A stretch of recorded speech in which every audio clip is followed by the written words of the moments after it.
Bom dia, eu sou Wagner Soares Costa, gerente de meio ambiente da FIENG, e hoje é o Dia Mundial do Meio Ambiente, que foi instituído pela ONU em 1972, na Conferência de Estocolmo. E nós, aproveitando esse período, vamos falar hoje sobre sustentabilidade, um caminho a ser perseguido diariamente.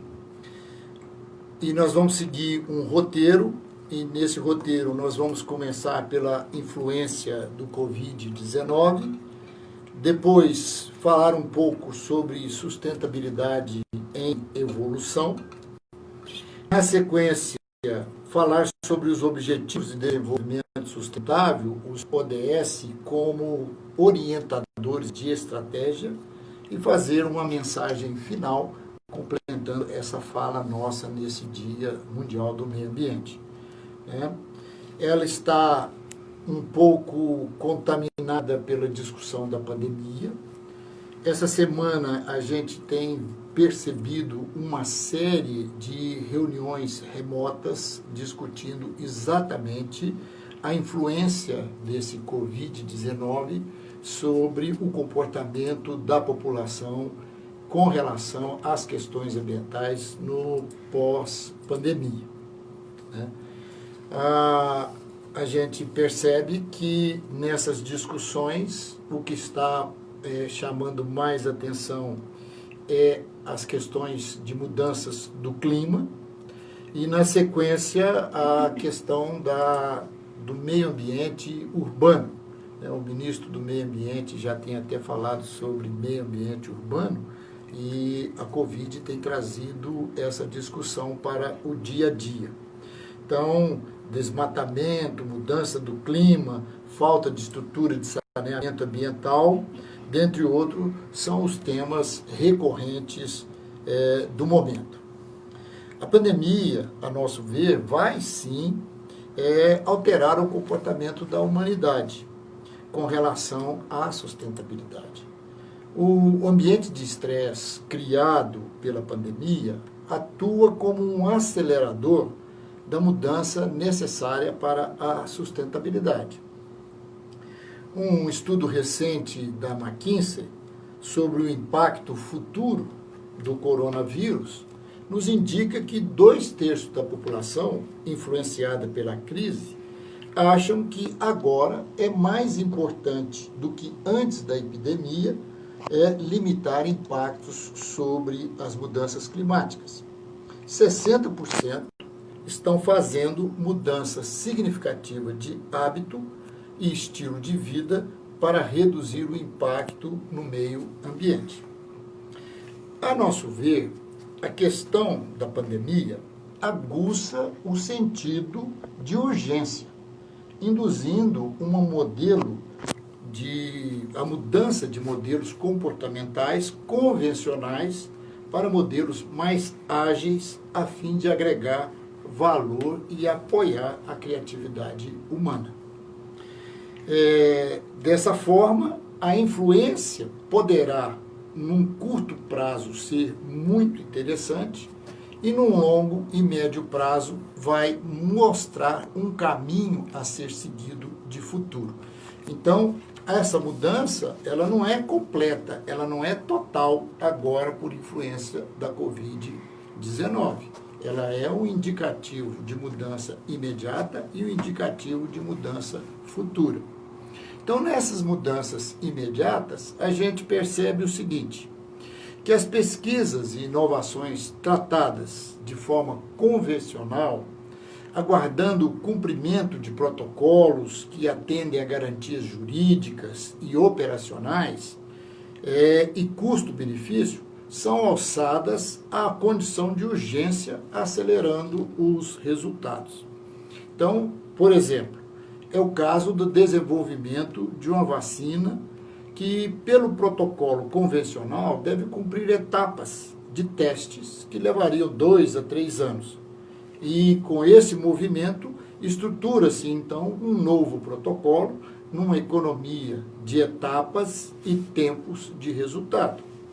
Ou então medicamentos que sabia-se, trabalhado para atender a uma determinada doença, sabia-se que ela poderia ter uma atuação sobre outra doença, que é o caso do coronavírus. Alguns remédios que já existentes poderiam ser atuantes. Então, modifica-se os protocolos para que ele possa ser utilizado na atual doença. Mas existem algumas diferenças que a gente vai ver mais para frente, e eu vou pontuar aqui agora, é a questão, por exemplo, do sarampo. A vacina do sarampo só foi aprovada em 1993, 10 anos após o vírus ter sido identificado. Então vejam bem como é essa questão de 1993 para cá. A alteração do conhecimento, as pesquisas existentes, nos permitiram, agora com o coronavírus, identificar o vírus 3 meses depois do início da sua infecção. E com as tecnologias usuais e com o conhecimento adquirido, provavelmente nós teremos uma vacina entre 1 ano e 10 meses a 1 ano. Então, a gente mostra que a influência dessa pandemia, ela pode ser imediata, mas vão ter algumas situações que vão exigir futuro de investimentos. Outros exemplos nessa mesma área, a gente poderia estar trazendo para vocês. Por exemplo, os robôs. Os robôs hoje não foram idealizados para cumprir o que eles estão cumprindo, quer dizer, foi uma adaptação imediata, que é ser utilizados para desinfecções de hospitais e um atendimento médico à distância dos infectados pelo coronavírus. Com isso, você reduz a infecção dos atendentes e dá a possibilidade de atender ao maior número possível de doentes. Outro exemplo que possa ter de imediato é um laboratório portátil que foi criado em 2017 para testes sorológicos de doenças da Zika e do diabetes. Hoje está sendo orientado para testes de detecção de anticorpo do Covid-19. Aqui em Minas Gerais, a Federação das Indústrias está participando de um projeto muito interessante da empresa Tacom, que é da área de tecnologia de informática, e que ela está estruturando um sistema remoto de controle, uma estação de controle de pelo menos 20 respiradores. Então, um só equipamento para controlar 20 respiradores. Isso também vai trazer uma economia de atendente, porque uma única pessoa pode atender mais de 20 pessoas nos leitos de UTI. Então, a gente percebe que nesses ambientes político e regulatório não adaptados a essas novas soluções, tendem à mudança em atendimento à urgência e podem ser ou não mantidos para o futuro, promovendo um salto de modernização e produtividade para a humanidade. O que representa isso? É que, no caso da vacina, por exemplo, protocolos mais urgentes e não aqueles antigos, poderão não perdurar, eles poderão retornar ao status anterior. Então, as soluções que não foram resolvidas ou que não serão resolvidas de imediato, elas terão uma solução de futuro. O que é essa solução de futuro que a gente pode ver? Um exemplo assim de imaginação de futuro. A questão do desmatamento empurra o animal selvagem para as proximidades urbanas. E aí ela pode trazer algum vírus que não é identificado e que possa causar doenças ao ser humano, que foi o caso do Covid-19. Então, quais são as pesquisas de futuro que essa pandemia vai deixar para nós para serem trabalhadas? Ao longo dos próximos anos, vamos identificar nas populações de animais selvagens que tipo de vírus existem e se eles podem ou não infectar o ser humano. E aí, então, vai se trabalhar a possibilidade de se trabalhar a identificação desse vírus e fazer um trabalho preventivo de eliminação dele e, consequentemente, evitar futuras pandemias. E outro legado que virá e que provavelmente vai acontecer nos próximos anos são as alterações no ambiente urbano, com aberturas de espaço por área verde, as moradias ventiladas e com mais penetração de raios solares para evitar condições de proliferação de vírus e bactérias, alterações do processo de mobilidade das pessoas nos centros urbanos e a questão do saneamento básico, que a gente tem visto que é fundamental nesse momento você tratar do saneamento básico nesse futuro. Então, essas inovações provavelmente acontecerão nos próximos 10, 20 anos, muitas por indução da pandemia, outras não. Momentos como esse, né, a gente percebe que reforçam os objetivos do Dia Mundial do Meio Ambiente, porque obrigam a mudanças de comportamento. Obriga a sociedade, principalmente as empresas, a repensar a sustentabilidade deve ser incorporada à proposta de valor, de proteção ao meio ambiente, oportunidades de negócios e bem-estar humano. Existe também uma tendência da sociedade, passados esses momentos de emergência, em considerar que nada foi feito até agora, que pouco ou nada foi realizado para a sustentabilidade do planeta e que o esforço despendido na realização desses grandes eventos, grandes encontros internacionais, nada representou para a humanidade. É uma característica nossa de memória de curto prazo. Então, a sensação de que nada foi feito é motivada por ainda existir questões conceituais de magnitude holística, como desigualdade e pobreza, mudança do clima, degradação ambiental, escassez de água, dentre outros. A solução de tais questões ela está imbricada em um complexo de relações de caráter complementar, suplementar e até mesmo de conflito, que possui tratamento muitas vezes individual e regional, necessitando mudanças de atitude e até mesmo mudanças culturais. Como lá na China, a mudança cultural é deixar de se alimentar de animais vivos negociados no mercado. Então, é uma mudança cultural.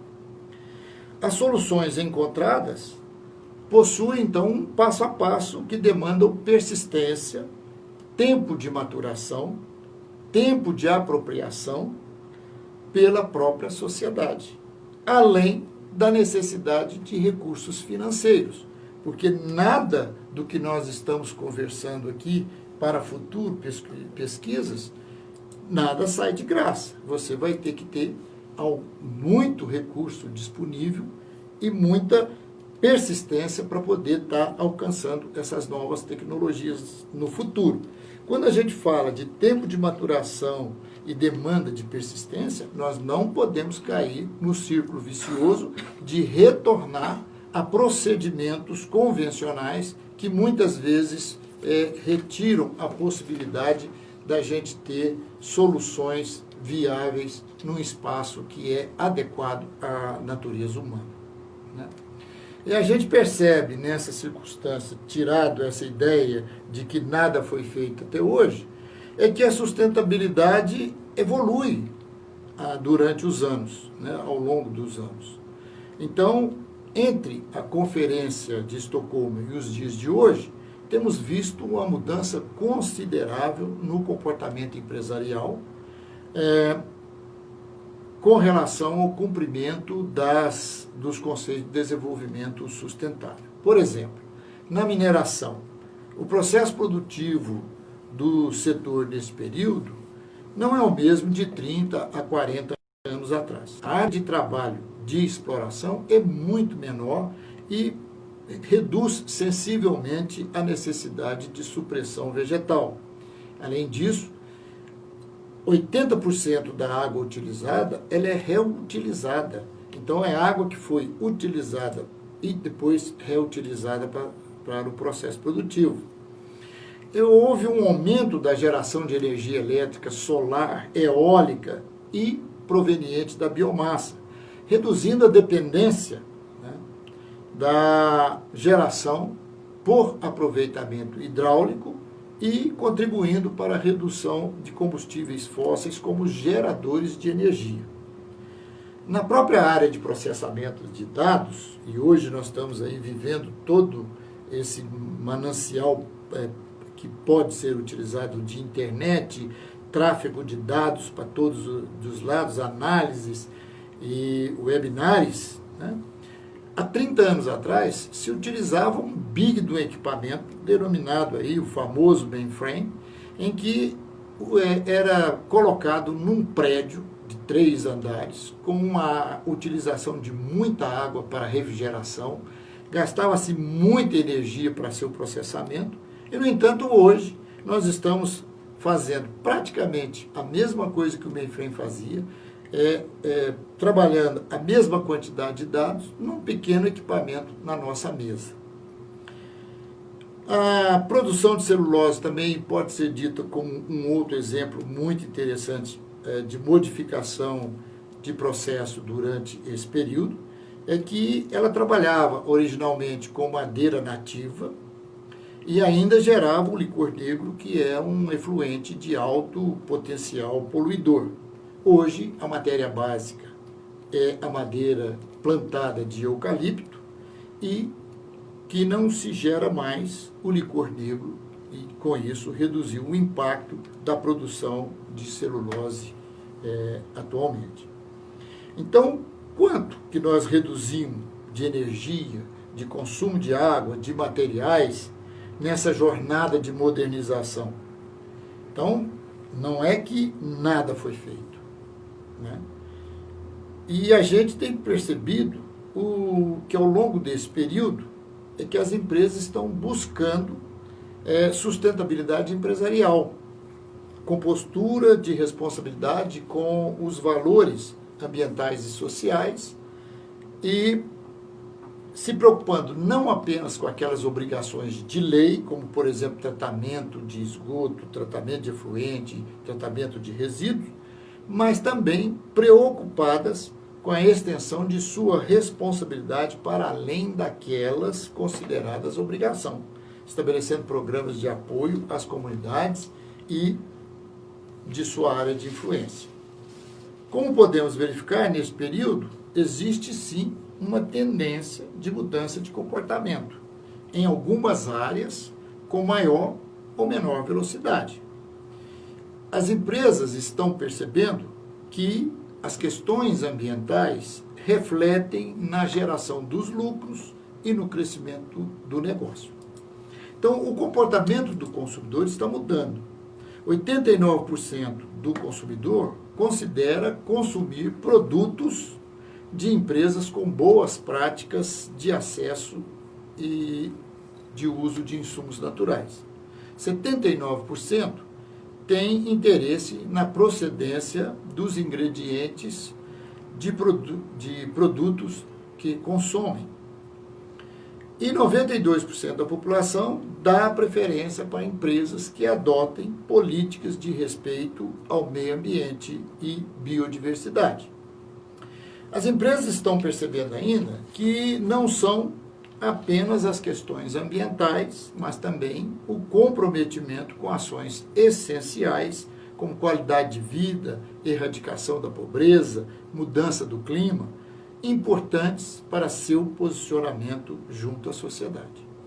Nesse contexto, é que a gente coloca que os Objetivos de Desenvolvimento Sustentável, os ODS, são faróis estratégicos para que as empresas caminhem nesse processo de sustentabilidade.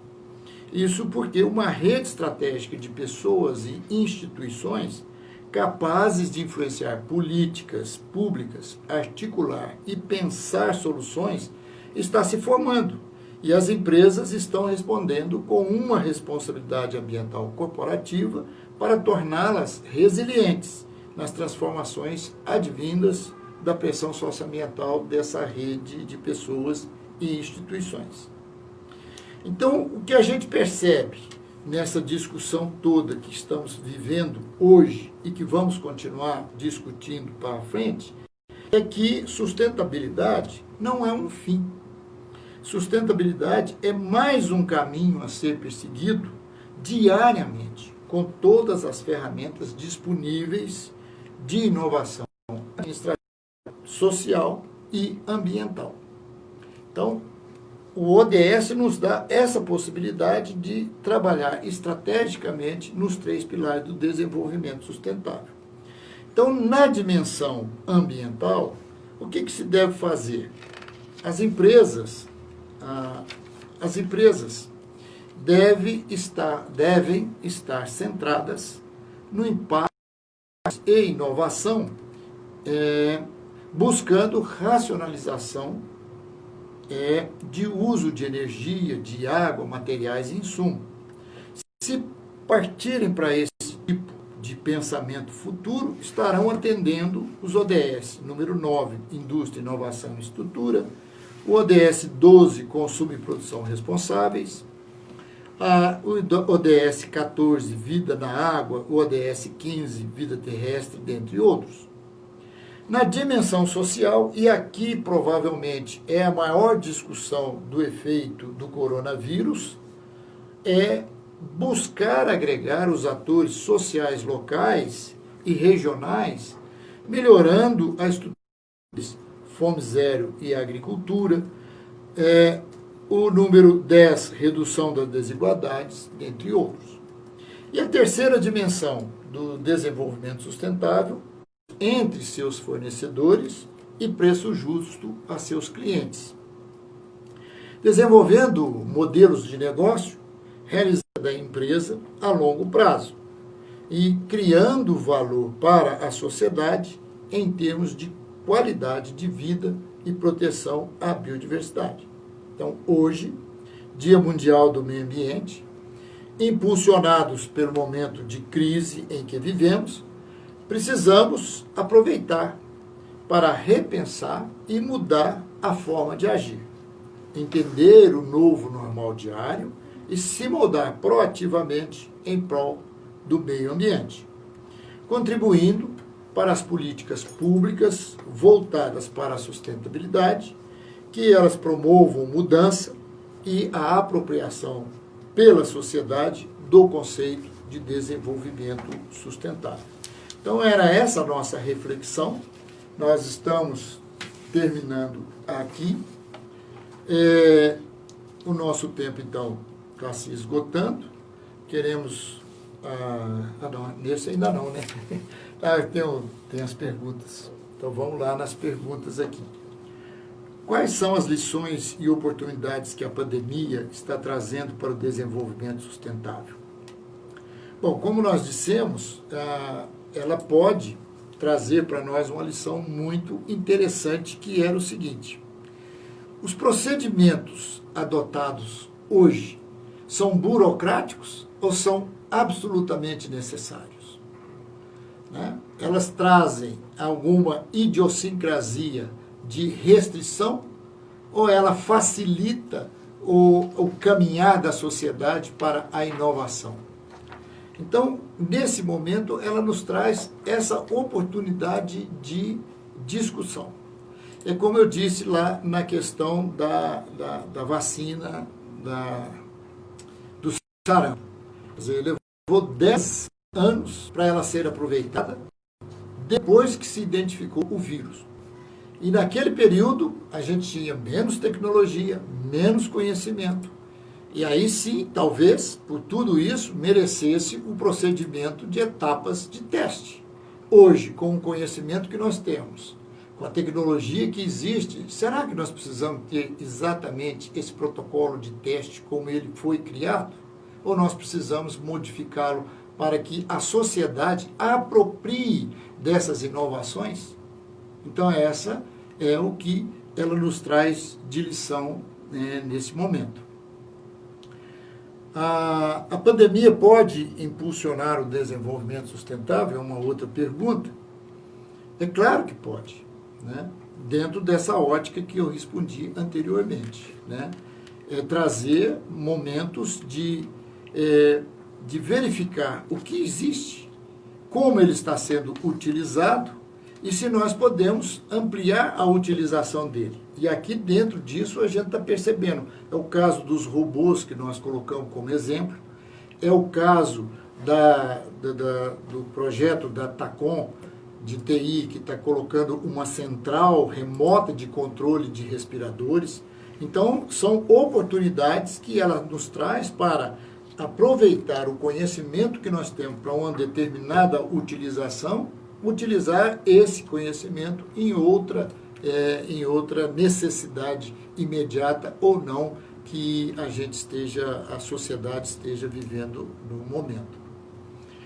Como a FIENG pode auxiliar as empresas a atuarem com sustentabilidade? É uma outra pergunta que foi passada. Bom, eu costumo dizer o seguinte, a FIENG não tem poder de polícia. Então, a FIENG não pode chegar e obrigar um empresário a praticar as técnicas e as melhores práticas para a sustentabilidade. A FIENG orienta, mobiliza, sensibiliza para que as empresas adotem um comportamento para o desenvolvimento sustentável. Então, nessa circunstância, o que nós fazemos? Nós temos a gerência de meio ambiente, que tem uma série de projetos de apoio às empresas para que elas possam desenvolver um sistema de gestão ambiental que atenda aos preceitos do desenvolvimento sustentável. Ontem nós tivemos a participação do Guilherme, que é um técnico da gerência de meio ambiente, no webinar da Secretaria de Meio Ambiente de Minas Gerais, em que ele apresentou um trabalho da Federação de Economia Circular nos distritos industriais do Estado, em que traz uns resultados excelentes nesse processo. Mas, como eu disse, meio ambiente e desenvolvimento sustentável não é um fim, ele é um caminho, ele tem que ser perseguido constantemente. Por isso que nós estamos adequando a nossa estrutura aqui dentro da FIENG para continuar orientando as indústrias nesse caminho de encontrar o desenvolvimento sustentável no futuro. Acho que é a última. Como a sustentabilidade pode ser aplicada em nossas casas e em nossas empresas? Essa é uma pergunta interessante, porque remete ao comprometimento cidadão da gente, né? E mudanças, vejam bem, empresas nada mais são do que o resultado do trabalho do indivíduo. Não existe uma empresa sem uma pessoa trabalhando lá dentro. E muitas vezes, o que eu levo para minha casa, eu aprendi na empresa. Outras vezes, o que eu pratico na minha casa, eu levo para dentro da empresa. Então, na nossa casa, eu tenho que começar a pensar o seguinte: o equipamento que eu tenho lá dentro, ele está com o selo Procel, aquele selo que me diz que ele é econômico no uso de energia? O veículo que eu utilizo, ele utiliza álcool, que é menos poluente do que a gasolina? São esses tipos de pensamento que nós temos que ter dentro da nossa casa. O resíduo, eu separo, na hora de dispor ele final, os resíduos orgânicos dos resíduos secos, para que eu possa não misturá-los e ter um reaproveitamento tanto do resíduo orgânico num sistema de adubação, ou eu posso ter os resíduos secos, plástico, alumínio, para serem reciclados e voltar ao processo normal. Então, o que a gente coloca é o seguinte: a empresa não existe sem a pessoa. E a pessoa não existe também muito sem a empresa. Ela precisa ter renda, que aí entra um dos pilares do desenvolvimento sustentável, que é econômico e social. Então, na nossa casa, nós podemos praticar o que nós aprendemos na empresa e podemos também levar da nossa casa a prática e a tradição que nós temos para que a empresa possa cumprir o desenvolvimento sustentável. Está terminando o nosso tempo? Então tá bom, agora sim, nosso tempo está esgotado, né? Queremos agradecer a participação de todos, né? A gente sabe que hoje tem milhares aí de eventos e esse conteúdo vai ficar disponível aqui no Instagram da FIENG e também no www.fieng.com.br/coronavírus. Um bom dia a todos. Foi bom. A gente teve um problema.